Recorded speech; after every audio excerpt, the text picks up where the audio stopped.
ঠাকুরনগর ঠাকুরবাড়িতে রাজ্যপাল আর.এন. রবির পুজো মতুয়াদের পাঠ্যসূচিতে হরিচাঁদ গুরুচাঁদের বাণী অন্তর্ভুক্তির দাবি। উত্তর চব্বিশ পরগনা শুক্রবার দুপুরে উত্তর চব্বিশ পরগনা জেলার গাইঘাটা থানার অন্তর্গত ঠাকুরনগর ঠাকুরবাড়িতে আসেন আর.এন. রবি এবং তার স্ত্রী। সেখানে পৌঁছে তিনি প্রথমে মতুয়া সম্প্রদায়ের আরাধ্য হরিচাঁদ ঠাকুর এবং গুরুচাঁদ ঠাকুরের মন্দিরে পুজো দেন।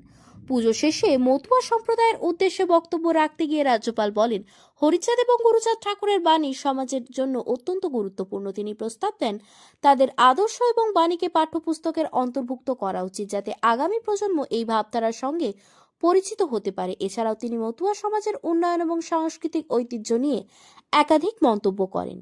পরবর্তীতে সংবাদ মাধ্যমের মুখোমুখি হয়ে বনগাঁ লোকসভা কেন্দ্রের সাংসদ শান্তনু ঠাকুর জানান, তার আমন্ত্রণে রাজ্যপাল ঠাকুরনগর ঠাকুরবাড়িতে এসেছিলেন। রাজ্যপালের বক্তব্যে মতুয়া সমাজ খুশি হলেও তিনি দাবি করেন, এই দিন এসআইআর তালিকা থেকে নাম বাদ পড়া ব্যক্তিরা আসন্ন নির্বাচনে ভোট দিতে পারবেন কিনা সে প্রসঙ্গে প্রশ্ন করা হলে শান্তনু ঠাকুর বলেন, এ বিষয়ে চূড়ান্ত সিদ্ধান্ত নেবে নির্বাচন কমিশন। তবে তিনি আরও জানান, সংশ্লিষ্ট ব্যক্তিরা সিএএ তে আবেদন করতে পারেন। শ্রী রবীন্দ্রনাথ বিশ্বাস জি ऑल इंडिया मथुआ महासंघ के जनरल सेक्रेटरी